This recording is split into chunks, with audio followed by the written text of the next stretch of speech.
didn't start out as pre-med or even in a field particularly related to medicine. You too came to medicine a little bit later in college or maybe even after college. It might just sound a bit familiar. Hi, I'm Emily from MedLife Mastery, and there are 2 things you should know about me for the rest of this story to make sense. First, I am a deeply curious person that motivates a lot of the next steps in the story.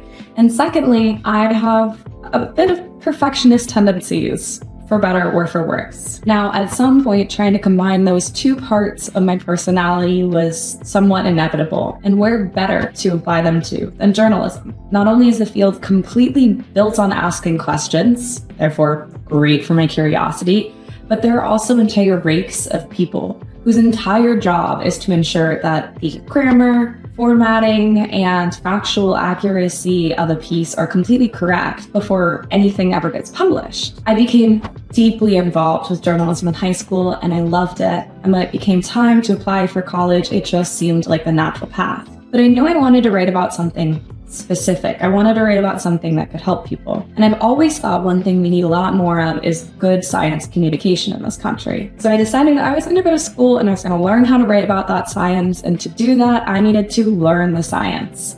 And so I applied to school for engineering, knowing that would teach me the science I could then write about. It is painfully clear upon reflection that I should have known what came next. I fell in love with research and the science behind engineering. Now, remember how I'm really curious?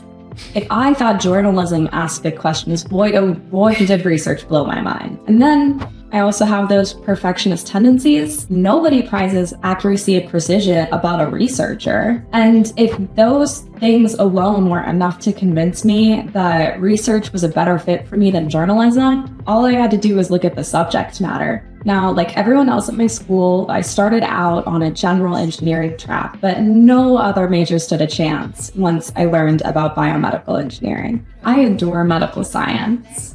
As a deeply curious person, I always kind of wondered about the world around me and tried to puzzle out how every moving thing I encounter works. But it wasn't until someone introduced me to biomedical engineering that I realized I could ask those same sorts of questions about the human body. Things like, how does light enter my eyes and go to my brain and show me the world around me? And I love biomedical science so much that I remember what feels like every single detail from my first biomedical engineering lecture. It was at 9:30 a.m. on a Tuesday, and my professor opened class with a claim. He told us that structure determines function. And then he backed it up with a piece of evidence. He told me that a woodpecker's tongue wraps around their brain to prevent them from getting concussions during high-speed collisions, the same sort of collisions that occur when a woodpecker slams their head into a tree trunk. I was completely and totally hooked. I realized that I wanted to actually get my hands on the science and not just write about it. And so after looking up various labs at my school, I ended up with a position in a molecular physics / biomedical engineering lab. It was fascinating. I loved the process of research, and I learned so much about how to be a professional and how to collaborate on a team. And as any researcher will tell you, there's a bit of a catch with research questions. They're an awful lot like the mythical creature a hydra, because when you answer one research question or chop off one head, 2 seem to grow back in place. And rather than satiating my curiosity, it ended up only feeding it. And from this experience, I learned that I didn't just want to ask and answer questions. I wanted to do something with the answers I was getting. I thought maybe a different research subject would solve this problem.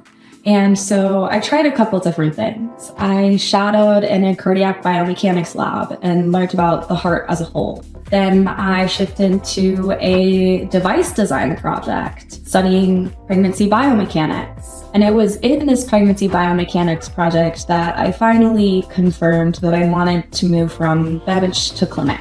You see, I had the phenomenal opportunity to identify an unmet clinical need and attempt to address it. And I found a need I wanted to address in complicated pregnancies. And I recruited some physicians to act as clinical advisors on this project and teach me more about their day-to-day interactions with the patients that had this issue. And as I was in clinic observing the current state of medicine, something just seems to click. I feel more awake in a clinic, and I feel sharper and more alert. And that in itself really indicated something, and it happened for a reason. Not only was my clinical advisor using the medical science that I love so dearly, but he was applying it to yield real-world, real-time results that made an actual difference. On top of that, it was extremely collaborative. He was constantly interacting with the other members of the healthcare team, with patients, with researchers like me. It was fascinating to see, and I realized that I missed that constant collaboration, and I really thoroughly enjoyed that supportive, interactive environment that was being created. Now, sure, both journalism and research were able to satisfy my curiosity to a degree, but medicine gave it a direction and a purpose. And while both journalism and research rewarded my attention to detail, it felt more immediate and impactful in the medical sense. I didn't start out as pre-med or even in a field particularly related to medicine, but medicine is able to satisfy my curiosity. It rewards my attention to detail, and it allows me also to see a real-world impact, something I'd always hoped I would be able to see from my work. Now, I got to medicine by following my passion, my interests, my proclivities in my heart, and seeing where it took me. But I never would have gotten there without the wonderful advisors I had who gave me honest feedback and true wonderful support. You see, no one in my family ever worked in medicine in any capacity, and it was my advisors who helped me explore this possibility and helped me explore what it would mean if I were to go down this route. They were always there, and they always had my back, and that was especially necessary when I found myself halfway through college. I found myself seriously considering medical school, and I had not taken any of the prerequisites that I really needed to supplement my biomedical engineering degree and get into medical school. I didn't know if I had the time to do the work I needed to do, and even if I had the time, I didn't know if I'd be any good at it. I was nervous. Thankfully, I had the support network in place of my mentors to help me through the process, but I still had to do the work.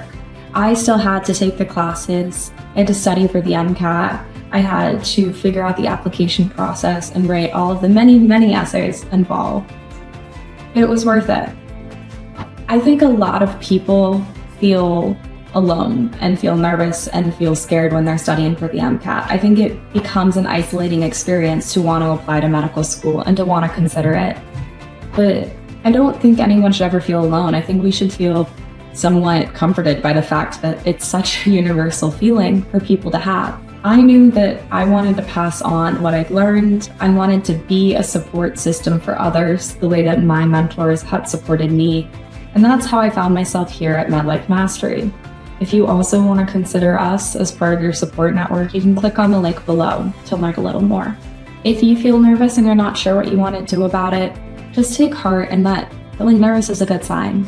As one of my advisors once told me, being nervous means that you're shooting high enough. I think it means that you're dreaming big, and I'm proud of you for doing that. Congratulations.